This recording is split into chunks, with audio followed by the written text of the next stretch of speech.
Hello नमस्कार साथी दोस्तों, आज अपने करेंगे मानव शरीर विज्ञान और इसका चैप्टर रहेगा आज श्वसन और गैसों का विनिमय क्या है मानव शरीर के अंदर।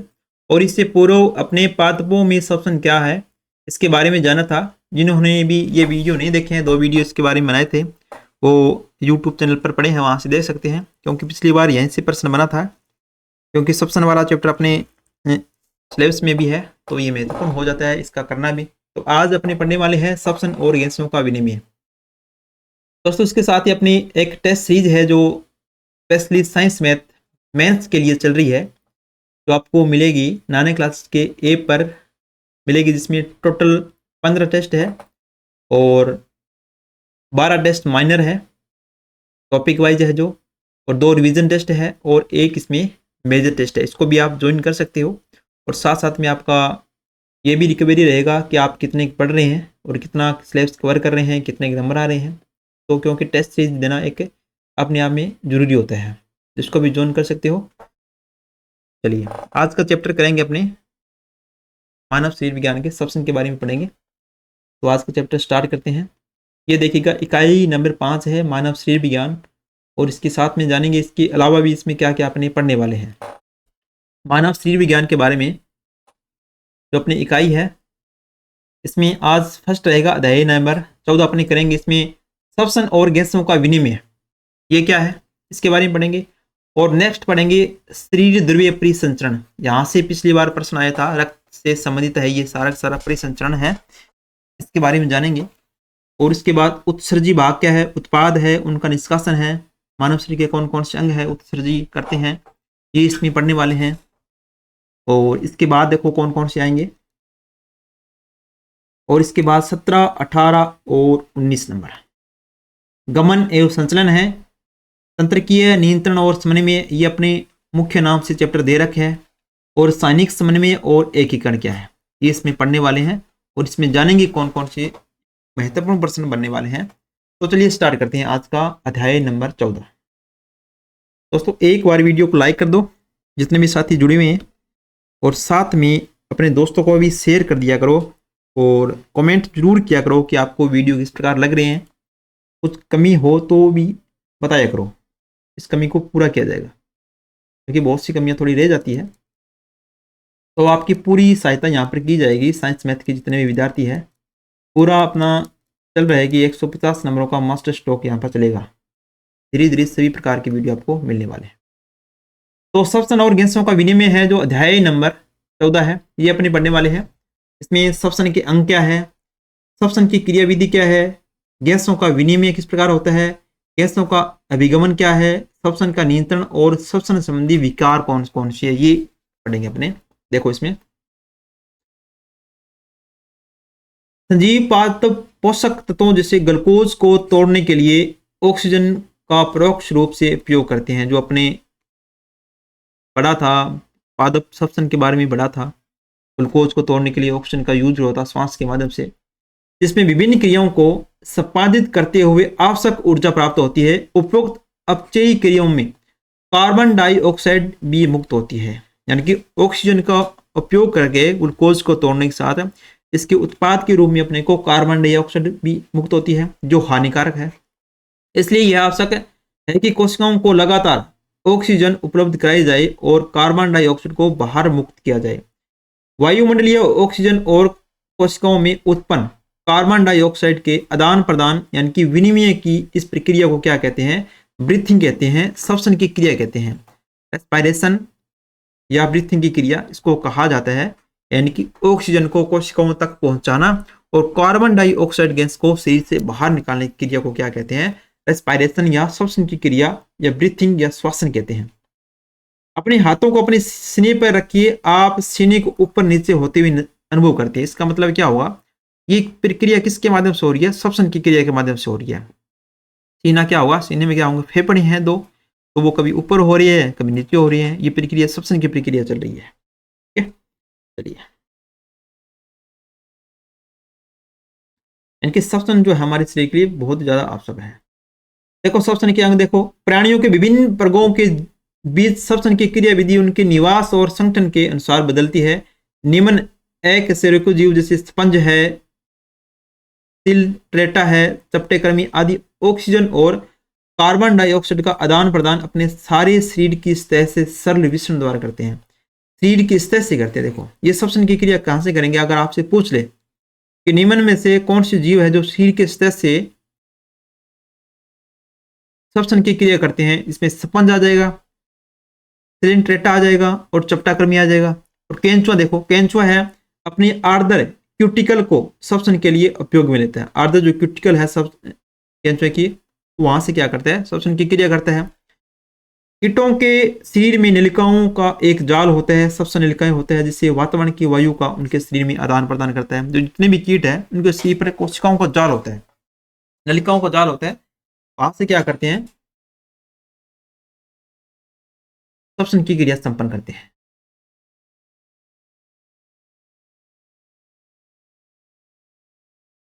विभिन्न स्थान पर पहुंचती है ताकि कोशिकाएं सीधे गैसों का आदान प्रदान कर सके।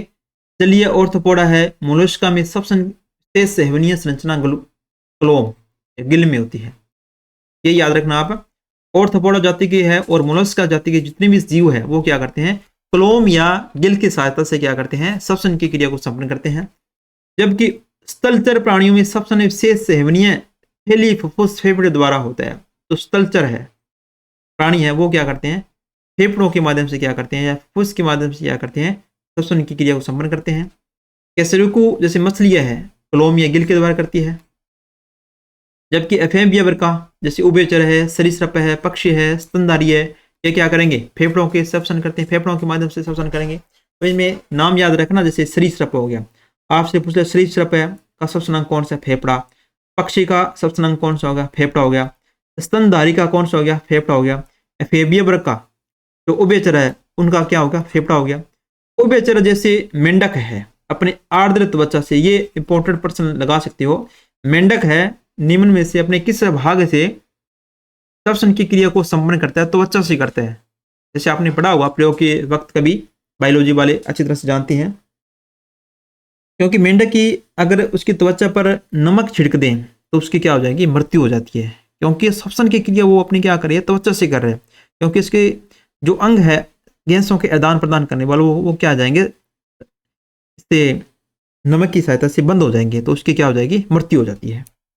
और स्तनधारियों में एक पूर्ण विकसित श्वसन प्रणाली होती है। जितने भी स्तनधारी उसमें पूर्ण विकसित स्तनधारी होती है, स्तन प्रणाली होती है, जिसकी सहायता से वो फेफड़ों के माध्यम से क्या करते हैं, श्वसन की क्रिया को संपन्न करते हैं। इसमें थोड़े जो एग्जाम्पल आए हैं मैंने बताया है उनको अच्छी तरह से आप अलग अलग लिख लेना, यहाँ से प्रश्न आपके बन सकते हैं। अब देखो मानव श्वसन तंत्र किस प्रकार कार्य करता है। मानव श्वसन तंत्र, अब देखो मानव श्वसन तंत्र कुछ इस प्रकार का होता है। ये देखो ये डायफ्राम हो गया, प्रकार का भाग होता है, डायफ्राम हो गया, ठीक है। ये फेफड़ा हो गया, एक नंबर फेफड़ा, और दो फेफड़े होंगे, डायफ्राम हो गया ये। और ये श्वसनी हो गया, इसके माध्यम श्वसन नली हो गया, श्वसन तो श्वास लेते हैं अपने, श्वसनी हो गया। पसली का कटा हुआ आखिरी छोर वगैरह हो गया, कुछ भाग है। और फुफ्फुस श्रावणी झिल्ली है, ये कुपिका है, इसके अंदर देखो फेफड़े के अंदर कुपिका होती है, जो श्वास जाता है, जो सीने में ऊपर नीचे होने तो अपनी महसूस होता है, कुपिकाओं में हवा जाती है उसके माध्यम से होती है। और ये क्या हो गया, फुफ्फुस श्रावणी द्रव भरा हुआ था इनके अंदर, ये श्वसनी भाग हो गया। ये श्वास नली है, इसके अंदर श्वास लेते हैं। ये कंठ हो गया, कंठ छद हो गया। अपूर्ण उपास्थ्य मिल्य वल्य हो गया, इस प्रकार वल्य होते हैं, ठीक है, ये रक्षा करने का कार्य करते हैं। इस प्रकार का कुछ डायफ्राम का भाग है मनुष्य का, देखो इसमें, इसकी सहायता से क्या करते हैं, मनुष्य श्वास लेते हैं। अब देखो हमारे एक जोड़ी बाह्य नासादार होते हैं, यानी कि एक जोड़ी दो नासादार, दो छिद्र होते हैं नासे में, जो होठों के ऊपर बाहर की तरफ खुलते हैं। ये नासा मार्ग द्वारा नासा कक्ष तक पहुंचते हैं। नासा कक्ष ग्रसनी में खुलते हैं। ग्रसनी क्या है, आहार और वायु दोनों के लिए उपनिष्ठ मार्ग है, इसको याद कर लेना। निम्न में से आहार और वायु दोनों के लिए उपनिष्ठ मार्ग क्या है, ग्रसनी होता है। और ग्रसनी कंठ द्वारा श्वास नली में खुलती है।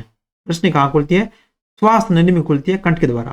कंठ एक उपास्थ्यमेय पेटिका है जो ध्वनि उत्पादन में सहायता करती है, इसलिए इसे ध्वनि पेटिका कहती है। कंठ क्या है, ध्वनि पेटिका है जो क्या करती है, ध्वनि उत्पन्न करती है। भोजन निगलते समय घाटी एक पतली लोचदार उपास्थि स्थल पल्ले या फ्लैप कंठछद या एपिग्लोट्स कहते हैं। एपिग्लोट्स क्या कहते हैं? जो कि श्वास नली में भोजन को जाने से रोकता है।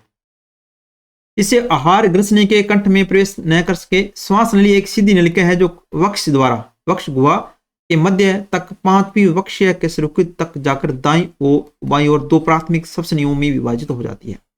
इसे देखो डायग्राम में किस प्रकार ये दे रखा है। देखो ये है श्वास नली, ये क्या है? श्वास नली है। ये क्या हो गए?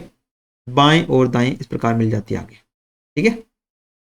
ये होगी श्वास नली, दाएं भाग में भी और बाएं भाग में, दोनों में ये खुलती है।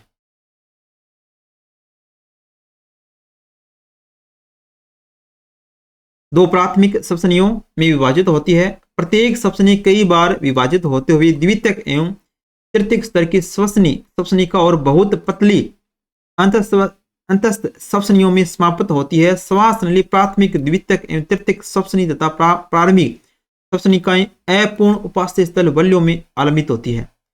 प्रत्येक अंतस्थ श्वसनिका बहुत सारी पतली अनियमित भित्ति युगल वाहिकाएं थैली जैसी संरचना कुपिकाओं में खुलती है। ये वायु कुपिका कहते हैं। श्वसनिकाओं और कुपिकाओं का साखित जाल फेफड़ों की रचना करते हैं, जिसमें श्वसनी होती है, श्वसनिकाएं होती है, कुपिकाएं होती है। उनका जो जाल बनता है एक प्रकार से, वो जाल क्या कहता है? लंग्स कहलाता है, फेफड़ा कहलाता है, ठीक है। इसमें कितने फेफड़े होते हैं? 2 फेफड़े होते हैं मानव शरीर के अंदर। कितने होते हैं? 2 फेफड़े मानव शरीर के अंदर होते हैं। हमारे 2 फेफड़े हैं जो एक द्विस्तरीय फुफ्फुस आवरण प्लूरा से ढके होते हैं और जिनके बीच फुफ्फुस आवरणी द्रव भरा होता है। यह फेफड़े की सतह पर घर्षण कम करता है। याद रखना, फेफड़े की सतह पर घर्षण कम करने के लिए क्या भरा जाता है?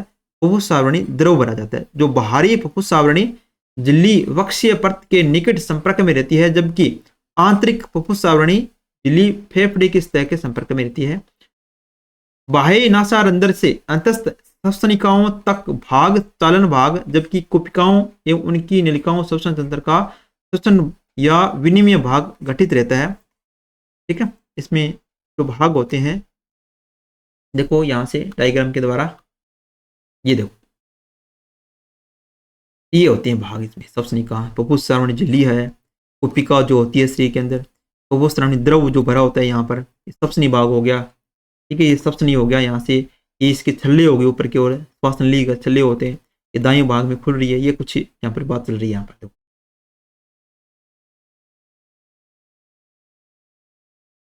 चालन भाग वायुमंडलीय वायु को कुपिकाओं तक संचालित करता है। इसमें भारी कणों में मुक्त करता है, आर्द्रत करता है तथा वायु को शरीर के तापक्रम तक लाता है। विनिमय भाग आदान प्रदान की इकाई रक्त एवं वायुमंडलीय वायु के बीच ऑक्सीजन और कार्बन डाइऑक्साइड का वास्तविक विसरण करता है। फेफड़े वक्ष गुहा में स्थित होते हैं। तो फेफड़े कहाँ स्थित होते हैं? वक्ष गुहा में स्थित होते हैं, जो शारीरिक एक वायुरोधी कक्ष है। वक्ष गुहा कक्ष पृष्ठ भाग में कशेरुक दंड, अधर भाग में ओरोस्थी, पार्श्व भाग में पसलियां और नीचे एक गुंबदाकार डायफ्राम द्वारा बनता है। वक्ष में फेफड़ों की शारीरिक व्यवस्था ऐसी होती है कि वक्ष गुहा के आयतन में कोई भी परिवर्तन फेफड़े की गुहा में प्रतिबिंबित हो जाएगा। श्वसन के लिए ऐसी व्यवस्था आवश्यक होती है। अब देखो इसमें, ये देखो, ये है मानव शरीर का फेफड़ा। मानव शरीर का फेफड़ा, ये डायफ्राम का भाग होता है पूरा पूरा इस प्रकार, ठीक है। ये क्या था? डायफ्राम होता है। डायफ्राम के ऊपर क्या हो गए? फेफड़े के 2 भाग हो गए, ठीक है। ये फेफड़े के भाग हो गए।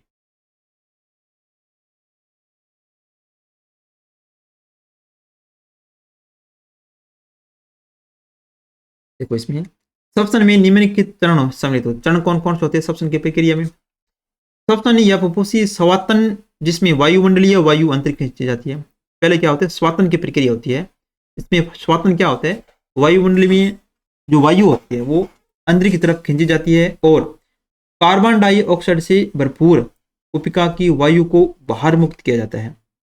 कुपिका झिल्ली के आर पार गैसों ऑक्सीजन और कार्बन डाइऑक्साइड का क्या करता है? विसरण करता है। कौन करता है? कुपिका झिल्ली। रुधिर द्वारा गैसों का परिवहन होता है। याद रखना, कार्बन डाइऑक्साइड है चाहे ऑक्सीजन है, इनका परिवहन किसके माध्यम से होता है, ये इंपॉर्टेंट लगा लेना। केवल रुधिर के माध्यम से इसमें क्या होता है, इनका परिवहन होगा। और रुधिर के माध्यम से ये क्या करती है, फेफड़ों से पहुंचाती है, वहां से ऑक्सीजन को ग्रहण किया जाता है और कार्बन डाइऑक्साइड को बाहर निकाला जाता है। रुधिर और ऊतकों के बीच कार्बन ऑक्सीजन और कार्बन डाइऑक्साइड का क्या होगा, विसरण होगा। अपचयी क्रियाओं के लिए कोशिकाओं द्वारा ऑक्सीजन का उपयोग और उसके फलस्वरूप कार्बन डाइऑक्साइड का उत्पन्न होता है होना। कोशिका सब्सटेंस जैसे कि अध्याय 12 में सब्सटेंस में बताया गया। ठीक है, अध्याय 12 में जो सब्सटेंस में अपने इस प्रकार का पढ़ा था। अब देखो इसकी क्रिया विधि किस प्रकार की होती है। सब्सटेंस की क्रिया विधि दो प्रकार से पढ़ते हैं। इसमें अंतः सब्सटेंस क्या होता है और बाह्य सब्सटेंस क्या होता है। अंतः सब्सटेंस और निहित सब्सटेंस, देखो इसमें दो याद रखना, दो चरण होते हैं इसमें अंतः सब्सटेंस। जिसके दौरान वायुमंडलीय वायु को अंदर खींचा जाता है, इसको अंतः सब्सटेंस कह दिया। और निहित सब्सटेंस क्या हो गया, जिसके द्वारा फुफ्फुसी वायु को बाहर मुक्त किया जाता है। वायु को फेफड़ों के अंदर ले जाने के लिए फेफड़ों एवं वायुमंडल के बीच दाब प्रवणता निर्मित होती है। ये दाब पर भी निर्भर करता है। अंतः श्वसन तभी हो सकता है जब वायुमंडलीय दाब से फेफड़ों की वायु का दाब कम होता है। यानी कि एक तो दाब बाहर की तरफ हो गया, ये वातावरण में, एक दाब हो गया अंदर की तरफ। ठीक है, अंदर अगर दाब कम है तो वायु कहाँ जाएगी, बाहर से अंदर की तरफ आएगी। याद रखना, उस कंडीशन में क्या होगा, उस कंडीशन में अंतः श्वसन होगा। अंतः श्वसन कब होगा, जब वायुमंडलीय दाब से फेफड़ों की वायु का दाब कम होता है, अर्थात फेफड़ों का दाब वायुमंडलीय दाब के सापेक्ष कम होगा तो अंतः श्वसन की क्रिया होती है। और निहित श्वसन इसका अपोजिट हो जाएगा। निहित श्वसन इसका अपोजिट हो जाएगा। देखो, जब आंतर फुफ्फुसी वायुमंडलीय दाब से अधिक होता है और डायफ्राम एक विशिष्ट पेशी समूह के, यानी कि जब अंदर का दाब क्या होगा, अधिक होगा बाहर की तुलना में, तो गैस क्या हो जाएगी, निहित श्वसन हो जाएगी, यानी कि बाहर की तरफ निकल जाएगी, कार्बन डाइऑक्साइड गैस निकल जाएगी। देखो यहाँ से ये डायफ्राम का दे रखा, देखो संकुचित होना डायफ्राम, क्योंकि जब गैस को अंदर लेते हैं बाहर छोड़ते हैं तो कभी फूलता है कभी संकुचित होता है। ये पसलियाँ और उपास्थि का फैलना, पसलियाँ जो हमारी अस्थि पिंजर के बीच में ये फेफड़े स्थित होते हैं, वक्ष के आयतन में वृद्धि या कमी होती है और वायु का फेफड़ों में प्रवेश इस प्रकार के माध्यम से करते हैं। ठीक है, डायफ्राम और एक विशिष्ट पेशी समूह पसलियों के बीच स्थित बाह्य एवं अंतरापरशुक इंटरकोस्टल इस तरह की प्रवणताएं उत्पन्न करते हैं। अंतः श्वसन डायफ्राम के कुंचन से प्रारंभ होते हैं। अंतः श्वसन कहाँ होगा, अंतः श्वसन डायफ्राम के संकुंचन से प्रारंभ होता है, क्योंकि जब हम श्वास लेते हैं तो हमारा डायफ्राम क्या होता है, संकुचित हो जाता है, सिकुड़ जाता है। आप इस श्वास लेके देख सकते हो, जब श्वास लो तो हमारा डायफ्राम क्या होता है, संकुचन हो जाता है, प्रारंभ हो जाता है। जो अगर प्लस एक्स में वक्ष गुहा का आयतन बढ़ा देता है, वहीं अंतरापरशुक पेशियों का संकुचन पसली और उरोस्थि को ऊपर उठा देता है। यानी कि इसमें इतना ही बता रखा है, जब वायु को हम अंदर ले रहे हैं तो वक्ष क्या हो जाएगा, ऊपर की ओर बढ़ जाएगा, और जब गैस को छोड़ दिया बाहर की तरफ तो ये थोड़ा सा सिकुड़ जाएगा, अंदर की तरफ चला जाएगा। ये कुछ इसमें बातें बता रखी है। केवल आप यहां से याद रखना, अंतः श्वसन प्रारंभ जो होगा डायफ्राम से प्रारंभ होता है। ठीक है, डायफ्राम के संकुंचन से प्रारंभ होता है, इतना इसमें याद रखना आप। जिस पृष्ठाधार अक्ष में वक्ष गुहा कक्ष का आयतन बढ़ जाता है, वह वक्ष गुहा आयतन में किसी प्रकार की वृद्धि हुई वृद्धि के कारण फुफ्फुस के आयतन में भी समान वृद्धि होती है। यह समान तरह की वृद्धि फुफ्फुस, यानी कि तो फेफड़े में जितने भी वक्ष गुहा में वृद्धि होती है वो उतनी ही वृद्धि क्या होती है, फेफड़े में वृद्धि होती है, क्योंकि उसकी वजह से ही ये क्या होता है, ऊपर नीचे। ठीक है, वक्ष जो हमारा होता है, वृद्धि फुफ्फुसी दाब को वायुमंडलीय दाब से कम कर देता है, जिससे बाहर की वायु बलपूर्वक फेफड़ों के अंदर आ जाती है। यानी कि अंदर का दाब क्या हो जाएगा, कम हो गया, और बाहर का दाब क्या हो जाएगा, अधिक हो जाता है। इसकी वजह से अंतः श्वसन की क्रिया के माध्यम से वायु क्या हो जाती है, फेफड़ों के अंदर आ जाती है। अर्थात अंतः श्वसन की क्रिया होती है डायफ्राम और अंतरापरशुक पेशियों का शीतलन डायफ्राम और उरोस्थि के उनके सामान्य स्थान पर वापस कर देता कर देता है और वक्षीय आयतन को घटाता है, जिससे फुफ्फुसी आयतन भी घट जाता है। यानी कि आयतन घटने का मतलब क्या हो गया, निःशब्दन हो रहा है, वायु को बाहर की तरफ निकाला जा रहा है, वायु को बाहर की तरफ निकाला जा रहा है, निकल जाती है, अर्थात निःशब्दन हो जाता है। हम अपनी अतिरिक्त उदरीय पेशियों की सहायता से अंतःश्वसन और निःश्वसन की क्षमता को बढ़ा सकते हैं। औसतन एक स्वस्थ मनुष्य के लिए प्रति मिनट श्वसन की दर याद रखना 12 से 16 होती है। यहाँ से इंपॉर्टेंट प्रश्न बनता है, एक यानी कि रहा है कि श्वसन दर 1 मिनट में कितनी होती है, स्वस्थ मनुष्य की 12 से 16 बार सांस लेते हैं 1 मिनट में।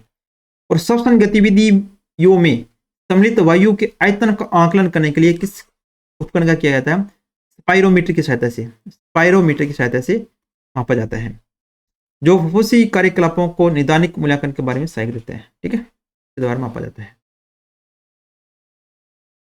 अब देखिए श्वसन संबंधी आयतन और क्षमताएं। जुवारी आयतन में याद रखना इंपॉर्टेंट प्रश्न है। सामान्य श्वसन क्रिया के समय प्रति श्वास अंतःश्वासित या निःश्वासित वायु का आयतन यह लगभग 500 मिलीलीटर होता है, अर्थात स्वस्थ मनुष्य का लगभग 6000 से 8000 मिली वायु प्रति मिनट की दर से अंतःश्वासित या निःश्वासित होती है। यानी कि इतनी जो है 1 मिनट के अंदर वायु को अंदर और बाहर छोड़ा जाता है, कितनी, 6000 से 8000 मिली लीटर वायु प्रति मिनट। ये याद रखना, स्वस्थ मनुष्य 6000 से 8000 मिली वायु प्रति मिनट की दर से अंतःश्वासित और निःश्वासित किया जाता है। ये किसका, जुवारी आयतन का। ये इंपॉर्टेंट एक ही है आपके, जुवारी आयतन, इसको याद रखना है। अब देखिए अंतःश्वसन सुरक्षित आयतन, ये ज्यादा इंपॉर्टेंट नहीं है, यहाँ पर कुछ नहीं बता रहा, इसमें ज्यादा नहीं है। अंतःश्वसन सुरक्षित, निःश्वसन सुरक्षित आयतन है, एफ को आप छोड़ सकते हो। केवल जुवारी आयतन के बारे में जहां से मोस्ट इंपॉर्टेंट प्रश्न बन रहा था वो याद रखना आप। चलिए नेक्स्ट देखो इसमें।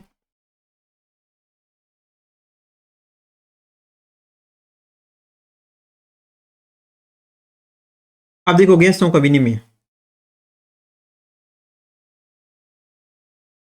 गैसों का विनिमय।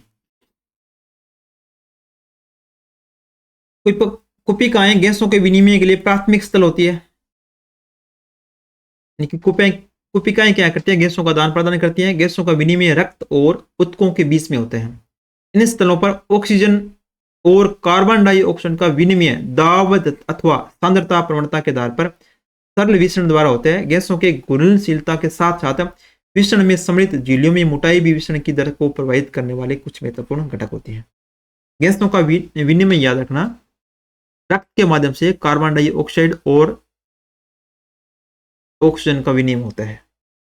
वो प्राथमिक स्तर कौन सा है, कुपिकाएं होती हैं। कुपिकाएं गैसों को विनिमय के लिए प्राथमिक स्थल होते हैं। अब देखिए यहां से आपको बड़ी बड़ी बातें या समझ में आ जाएगी क्या है ये।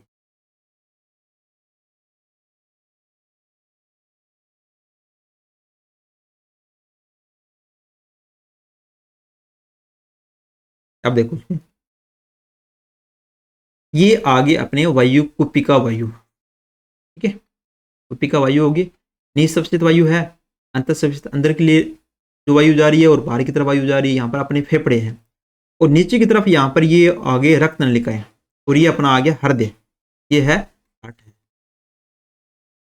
ये आगे हार्ट आ गया। यहाँ पर स्टेमेटिक सीरा है, स्टेमेटिक धमनी होगी, फुफ्फुसीय सीरा है, फुफ्फुसीय धमनी। यहाँ से डायरेक्ट प्रश्न बनते हैं, जैसे फुफ्फुसीय जहाँ पर रेड कलर दिख रहा है इसमें शुद्ध रक्त है, याद रखना। ये रेड कलर है, ये है शुद्ध रक्त। फुफ्फुसीय सीरा में शुद्ध रक्त बहता है, याद रखना, ठीक है। यानी कि ऑक्सीजन युक्त रक्त होता है फुफ्फुसीय सीरा में। और सिस्टमेटिक धमनी या सीधा अपने धमनी कह सकते हैं, धमनी में शुद्ध रक्त बहता है और सीरा में अशुद्ध रक्त बहता है। सीधा सीरा नाम आ जाए, अशुद्ध रक्त बहेगा, और फुफ्फुसीय धमनी शब्द आ जाए, फुफ्फुसीय धमनी, उसमें अशुद्ध रक्त बहता है। देखो इसमें ये होगी शरीर ऊतक। यहां से देखो शरीर के ऊतक से क्या करते हैं, कार्बन डाइऑक्साइड को ग्रहण किया और नलिकाओं के माध्यम से यहां से देखो ये पहुंचाई जा रही है हर्ट तक। हर्ट क्या करेगा, पंपिंग करेगा और इस रक्त को क्या करेगा, शुद्ध करेगा। और यहां से कार्बन डाइऑक्साइड गैस को निकाल कर क्या करेगा, वायु कुपिका तक पहुंचा देगा। वायु कुपिका क्या करेगा, इस कार्बन डाइऑक्साइड गैस को बाहर निकाल देगा, निःश्वसित कर देगा। और यहाँ से अंतःश्वसित क्या हो रही है, ऑक्सीजन आ रही है। ऑक्सीजन को क्या करेगा, यहाँ से फुफ्फुस शिरा ग्रहण करेगा, ऑक्सीजन युक्त रक्त हो जाएगा ये, ठीक है, ऑक्सीजन रक्त युक्त हो जाएगा। फिर यहाँ से ऑक्सीजन युक्त रक्त क्या करेगा, धमनी के माध्यम से फिर ऊतकों के माध्यम से दोबारा पहुंचा दिया जाता है। और इस प्रकार ये प्रक्रिया चलती रहती है। इसमें केवल आप याद रखना, फुफ्फुसीय शिरा, फुफ्फुसीय धमनी है, शिरा और धमनी, सीधे नाम धमनी और शिरा आ जाए। धमनी में शुद्ध रक्त है और शिरा में अशुद्ध रक्त है।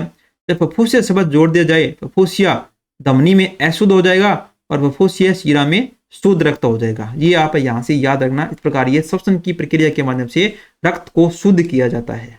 इतना इसमें याद रखना। इस डायग्राम को अच्छी तरह से रट लेना। चलिए नेक्स्ट देखो, इसमें देखो नेक्स्ट यहाँ से इस क्रिया को बता रखा है कि किस प्रकार की क्रिया हो रही है। यहाँ से कोई महत्वपूर्ण प्रश्न नहीं बन रहा है, तो मैं इसको नहीं पढ़ाने वाला आपको यहाँ से, ठीक है। इसमें डायग्राम में आपको बड़ी बड़ी बातें थी वो बता दी मैंने। ज़्यादा यहाँ से ये थोड़ी सी लैंग्वेज हार्ड भी है, वैसे समझ में भी नहीं आएगा और पढ़ने का कोई मतलब ही नहीं है डायरेक्ट इसमें।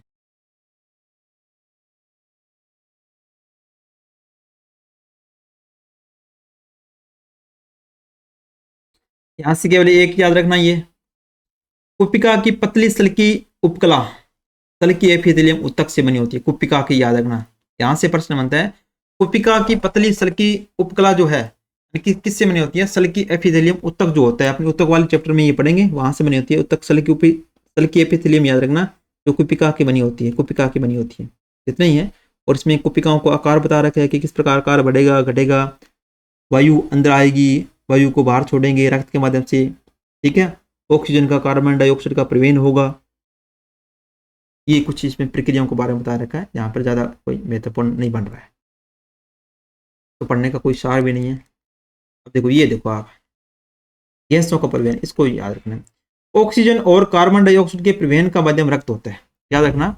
ऑक्सीजन और कार्बन डाइऑक्साइड के परिवहन का माध्यम क्या होता है, रक्त होता है। लगभग 97% ऑक्सीजन का परिवहन रक्त में लाल रक्त कणिकाओं के द्वारा होता है और शेष 3% ऑक्सीजन का प्लाज्मा द्वारा घुल्य अवस्था में होता है। ये चीजें याद रखना। 97% ऑक्सीजन का परिवहन होगा, वो किसके माध्यम से होगा, लाल रक्त कणिकाओं के माध्यम से होगा। और 3% ऑक्सीजन का प्लाज्मा द्वारा घुल्य अवस्था में होता है। और लगभग 20 से 25% कार्बन डाइऑक्साइड का परिवहन लाल रक्त कणिकाओं को होता है।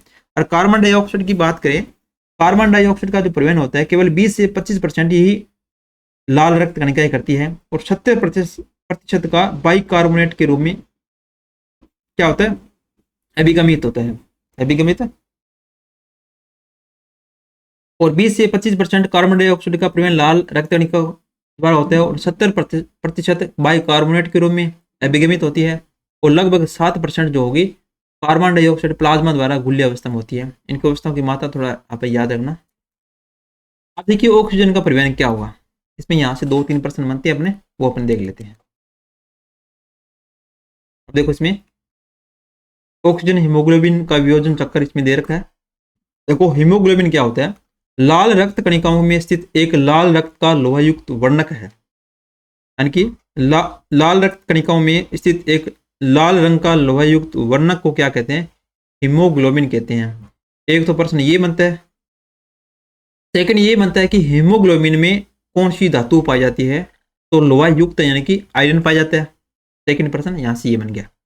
और हीमोग्लोबिन के साथ उत्क्रमणीय ढंग से बंध कर ऑक्सीजन ऑक्सी हीमोग्लोबिन का गठन कर सकता है और प्रत्येक हीमोग्लोबिन अणु अधिकतम 4 अणुओं को वहन कर सकते हैं। और यहाँ से पूछा जाए थोड़ा सा ग्राह्य का कि प्रत्येक हीमोग्लोबिन जो अणु होते हैं अधिकतम कितने ऑक्सीजन के अणुओं का वहन कर सकता है, तो 4 अणुओं को, ठीक है, साथ ले जा सकते हैं।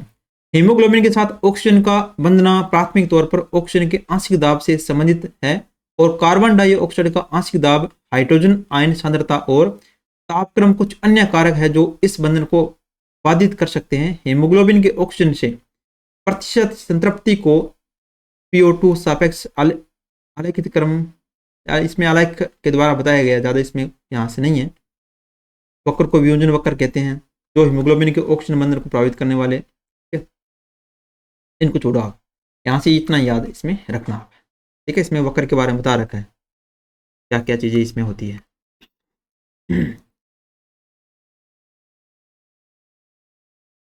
इसके आगे भी यहाँ पर है, इसके वक्र के बारे में बता रखा है, ऑप्शन का जाना आना। देखो यहाँ से प्रत्येक 100 मिली ऑक्सीजनित रक्त सामान्य शरीर क्रियात्मक स्थितियों में ऊतकों को लगभग 5 मिली ऑक्सीजन प्रदान करता है, ठीक है। अगर प्रत्येक 100 मिली ऑक्सीजनित रक्त है ना, और सामान्य शरीर को ऑक्सीजन को कितने पहुंचाएगा, 5 मिली ऑक्सीजन प्रदान करेगा। एक बात यहां से ये याद रखना,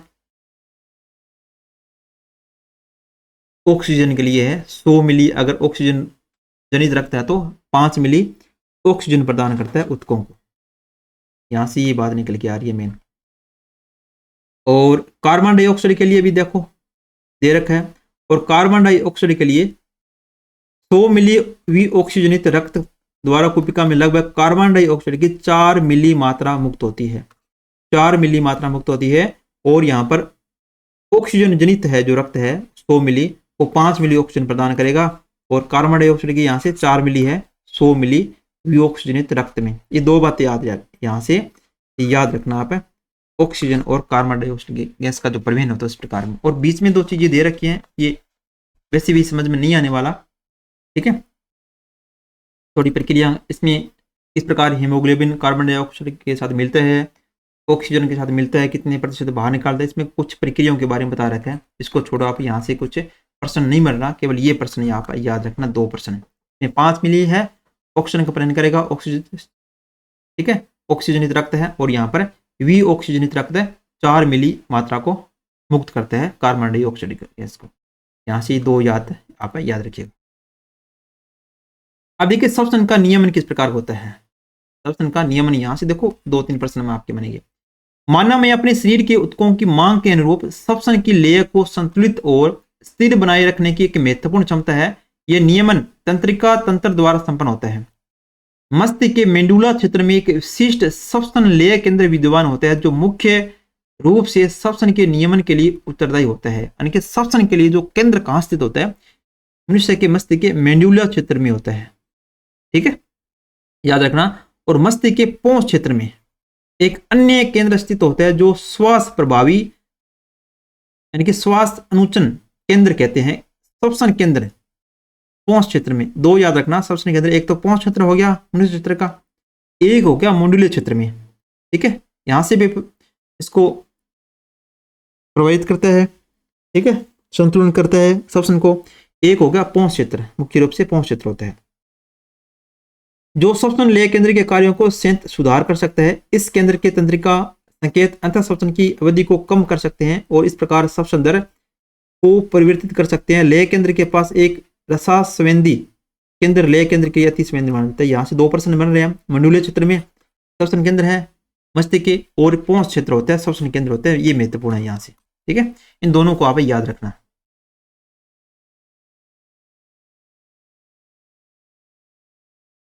और आगे इसमें देखो हाइड्रोजन आयनों के अति संवेदन होता है। इन पदार्थों के वृद्धि और ये केंद्र संक्रिय होकर श्वसन प्रक्रिया में आवश्यक संयोजन करता है, इससे पदार्थ निष्कासित किए जाते हैं। महाधमनी चाप और ग्रीवा धमनी से जुड़ी संवेदी संरचनाएं भी कार्बन डाइऑक्साइड और H+ हाइड्रोजन आयन सांद्रता के परिवर्तन को पहचान सकते हैं तथा उपचारात्मक कार्यवाही हेतु लेय केंद्र को आवश्यक संकेत दे सकते हैं, ठीक है। लेय केंद्र कहाँ होंगे, पोंस केंद्र, मस्तिष्क में हुआ लेय केंद्र भी हो गया, मेंडुला क्षेत्र में होता है। वहां तक कोई भी गड़बड़ी है तो वहां पर इसको सूचना दे सकते हैं, इतनी इसमें बता रखा है।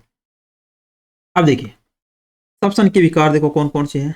मोस्टली प्रश्न बनता है अस्थमा, दमा या अस्थमा एक श्वसन संबंधी विकार है, याद रखना। वे श्वसनी और श्वसनिकाओं की शोध के कारण श्वसन के समय गड़गड़ाहट होती है तथा श्वास लेने में कठिनाई होती है। जब श्वास ले रहे होते हैं तो श्वास में गड़गड़ाहट सी उत्पन्न होती है, वो क्या होता है, दमा होता है, अस्थमा होता है या दमा बोल दिया। एक श्वसनी शोध होती है ब्रोंचिस्ट बोलते हैं, ये श्वसनी की शोध है जिसके विशेष लक्षण श्वसनी में सूजन या जलन होते हैं, जिससे लगातार खांसी आती है। लगातार खांसी आना या सूजन होना श्वसनी में या जलन होना, उसको क्या कहते हैं, ब्रोंचिस्ट कहते हैं, श्वसनी शोध कहते हैं। एक वातस्फीति या एम्फाइसीमा होती है, एक दीर्घकालिक रोग है जिसमें कुपिका भित्ति क्षतिग्रस्त हो जाती है, जिसकी गैस विनिमय सतह घट जाती है। धूम्रपान इसके मुख्य कारक हो सकते हैं। ठीक है, रोग याद रखना आप कि निम्न में से श्वसन से संबंधित रोग नहीं है या है। अस्थमा हो गया, ब्रोंचिस्ट आपको ये नाम मिलेगा, अगर आएगा तो याद रखना। श्वसनी शोध नाम नहीं देगा यहाँ से, ये ब्रोंचिस्ट नाम ये देगा और ये नाम देगा एम्फाइसीमा। एक है व्यावसायिक श्वसन रोग, ऑक्यूपेशनल रेस्पिरेटरी डिसीज है। कुछ उद्योगों में विशेषकर जहाँ पत्थर की घिसाई पिसाई या तोड़ने का कार्य होता है वहाँ इतने धूल कण निकलते हैं जो शरीर की सुरक्षा प्रणाली इनके पूरी तरह निष्प्रभावी नहीं कर पाती है। दीर्घकालीन प्रभावन शोध उत्पन्न कर सकता है, जिसे साम्य केंद्रेशीय ऊतकों की प्रचुरता होती है, इसके फलस्वरूप फेफड़ों की गंभीर नुकसान हो सकता है। ठीक है, कुछ इस प्रकार का रोग है, सबसे संबंधित रोग है। इनके विशेष कुछ नाम तो नहीं दे रखा यहाँ से, 3 आप याद रखना। तो नेक्स्ट इसका आ गया श्रांस है, जो आपने पढ़ा वही है मेन। ठीक है, इसमें ज़्यादा कुछ नहीं है। इसके ऑप्शनल प्रश्न भी नहीं है, तो ऑप्शनल प्रश्न अपने बनाएंगे, जितने भी बनेंगे मैक्सिमम मुझे लगता है कि 20 से 30 प्रश्न इसमें बने जाएंगे ऑप्शनल। तो ये अपना मानव श्वसन का चैप्टर हो गया। तो नेक्स्ट वीडियो में अपने करने वाले हैं इससे और भी, जो अगर नेक्स्ट चैप्टर है वो बनी पढ़ेंगे। तो मिलते हैं नेक्स्ट वीडियो में। वीडियो अच्छा लगा तो वीडियो को लाइक और शेयर जरूर करना। धन्यवाद दोस्तों।